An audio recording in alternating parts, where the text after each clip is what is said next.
ఎంకా darling మొదలు పెడదామా? ఈరోజు మళ్ళీ నిన్ను ఫ్రైయింగ్ ఏం చెయ్యాలి? నీ పనిలా మేము ప్రాణాలు ఏమన్నా హాస్పిటల్ మెట్టు ఇట్లా ఎక్కంగానే నా పెండ్లాము ప్రాణాలు ఆకాశంలో కలిసిపోయినాయి, అయిపోయింది. ఇంకా ఆమె చచ్చిపోయిద్ది అన్నది నమ్మకం లేదన్నారు, చచ్చిపోయిద్ది అన్నారు. సరే, ఇంకా చచ్చిపోయిద్ది అని డిసైడ్ అయిపోయాను నేనైతే. ఇంకా చంపేస్తున్నావు కదా, నువ్వు చంపేదలుచుకొనే ఉన్నట్టున్నావు, అందుకే నమ్మకం లేదు, ప్రాణాలు పోతున్నాయని చెప్తా ఉన్నావు.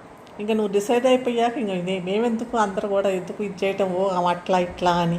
కాబట్టి ఆ జండు బాము లేకపోతే అమృతాంజనం ఏమేమి రాసుకొని కన్నీళ్ళు కార్చుతా అని మొదలుపెట్టేసివో, ఆ కన్నీళ్ళతోటి నీ ఇంట్లో ఉన్న కుండలు నింపివో, మరి ఏం చేసివో, నీ పెండ్లాన్ని మాత్రం నువ్వు ఎల్లగొట్టదలుచుకున్నావా ఏంది? నమ్మకం లేదు. ఎంతసేపటికి చచ్చిపోయారని ఏదో అంటారు కదా, శుభం పడకరా అంటే పెళ్లి కూతురు ఏదో అంటారు కదా, అట్లుంది నీది.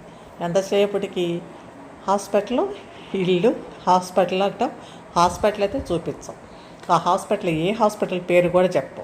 ఆ హాస్పిటల్లో ఎక్కడ ఎట్లా ఏమయ్యిందని చూపించాం. ఆ హాస్పిటల్లో కనీసం రిపోర్ట్లన్నా చూపిస్తావా? అది చూపించాం. కాబట్టి నువ్వు ఈ కథలతోటి తమాషాలతోటి ఉన్నవి లేని అన్నీ కలిపించి, ఇంకా పోయినసారి ఏమైంది, నీ పెండ్లం డక్కని కింద పడ్డది కదా, మనిషి కింద పడ్డప్పుడు ఏమైంది, నీ పెండ్లం కింద పడ్డప్పుడు ఫ్రిడ్జ్ దగ్గర మళ్ళీ ఆమెను పట్టుకొని ఏడ్చి ఇంకా బయలుదేరు హాస్పిటల్ అప్పుడు ఒక సోది, అప్పుడు ఒకటి ఏదో చెప్పేసి మళ్ళీ ఇప్పుడు సేమ్ సీన్ రిపీట్. సరే అంక, నువ్వు ఇట్లాంటివన్నీ చెప్పుకుంటూ తిరుగుతూ ఉన్నావు. నీ పెండ్లాన్ని అయితే ఎనీహో చంపేయాలనే ఉందా? వెళ్ళిపోయిందని ఎవరన్నా అంటారా? పెండ్లాన్ని పట్టుకొని ఇంతంత దానికి ఇంక చచ్చిపోయింది, చీమ గుట్టింది నా భార్యకి, ఇంక అయిపోయింది, చీమ గుట్టింది కాబట్టి చచ్చిపోయింది అని అంటారా ఎవరైనా? చీమలు గుట్టిని కాబట్టి చచ్చిపోయింది అని. ఇంకేం లేదు, చీమ గుట్టిందనగానే బడబడ కన్నీళ్ళు గారుస్తావు. ఏందో నీ కథ, నీ కమాషా చూస్తుంటే. నీ పెండ్లాం వెనకుంది, 2 పిల్లల్ని కూర్చోబెట్టి. నీ పెండ్లాం ఎప్పుడైనా కూడా ఎట్లా ఫెయింట్ అయ్యిద్దంటే, కెమెరా ముందే ఫెయింట్ అయ్యిద్ది. మామూలుగా బయట ఫెయింట్ కాదు, ఆ కెమెరా ముందే ఎట్టడాన్ని కింద పడిపోయిద్ది అనమాట. కింద పడిపోగా నీ కన్నీళ్ళు కారుస్తూ ఉంటాం. ఈ కెమెరాల ముందుకు రాగానే ఆమెకి ఫెయింటింగ్ అయిపోయిద్ది, నీ కన్నీళ్ళు వచ్చేస్తుంటే. ఇదంతా సీను చిత్రంగా నడిచిద్ది.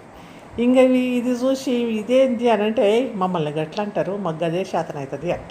నీకు గదే శాతం అవుతుంది, జనాలకి గిదే నిన్ను తిట్టడానికి శాతం అవుతుంది. కాబట్టి సేమ్ టు సేమ్ అయిపోతుంది. ఇంకేం చేస్తాం, డబ్బుల కోసం ఎవరి బాధలు వాళ్ళే. ఎక్కువ మంది వ్యూస్ ఎట్లా చూస్తారా, ఎవరి వ్యూవర్స్ ఎక్కువ ఏది ఎట్లా చేస్తే చూస్తారా అని చేసి రకరకాల పోజుల్లో, రకరకాల డ్యాన్స్లో, రకరకాల డ్రామాలు చేస్తున్నాం. ఈ డ్రామాలలో ఇంకా మీ నా పెండ్లాన్ని చంపేస్తున్నాం, అది కంక్లూజను.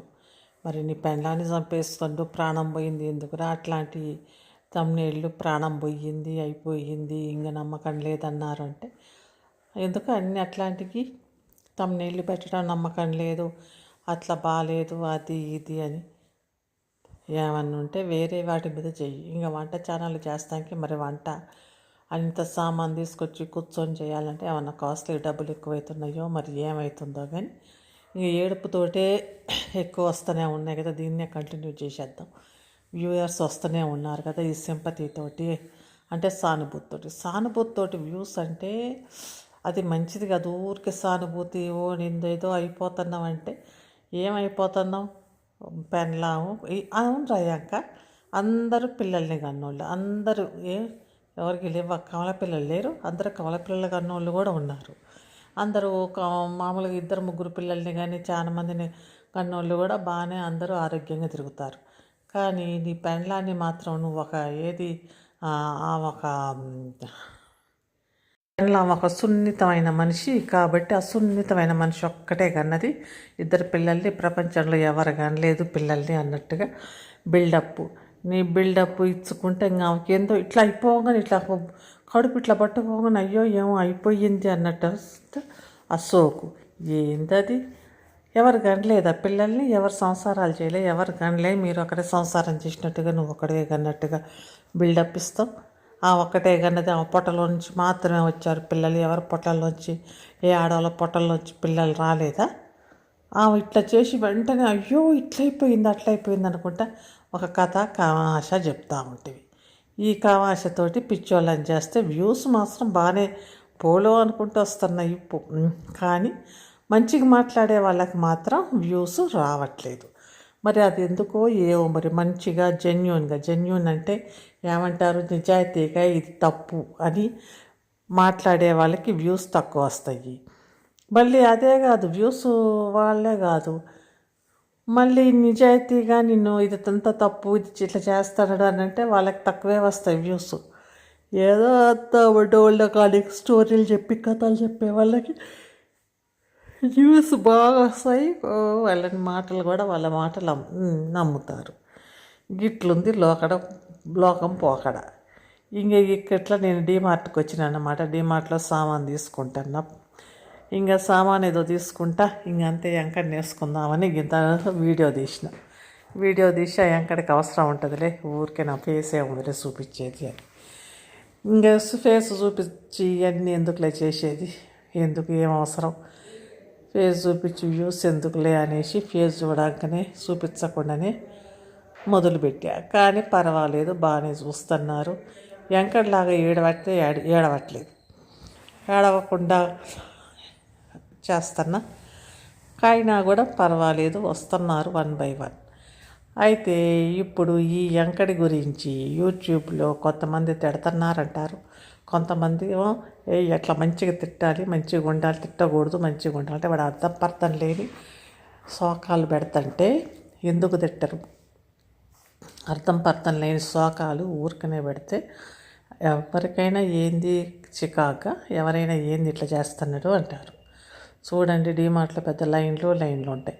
డీమార్ట్కి పోయి సామాన్ తీసుకోవడం ఒక ఎత్తు అయితే, ఆ లైన్లో నిలబడటం ఇంకొక ఎత్తు. అందులో ఫుల్ కార్ట్ నిండుగా వేసుకొని బయలుదేరతారనమాట. ఆ కార్ట్ నిండుగా అయిపోయేసరికి ఇది అయిపోయింది. అందుకే డీమార్ట్కి పోతే ఒకరి ముందు లైన్లు, ఇద్దరు పోయి ఒకరి ముందు లైన్లో నిలబడాలి. తర్వాత ఒక్కొక్కరు చూడండి కార్ట్లో ఇంత వేసుకుంటే అవన్నీ ఇంకా ఏం చేస్తారు, అలా సామాన్ కావాలి కదా, సరుకులు, కానీ పెద్ద లైన్ ఉంటుంది ఇది డీమార్ట్లో.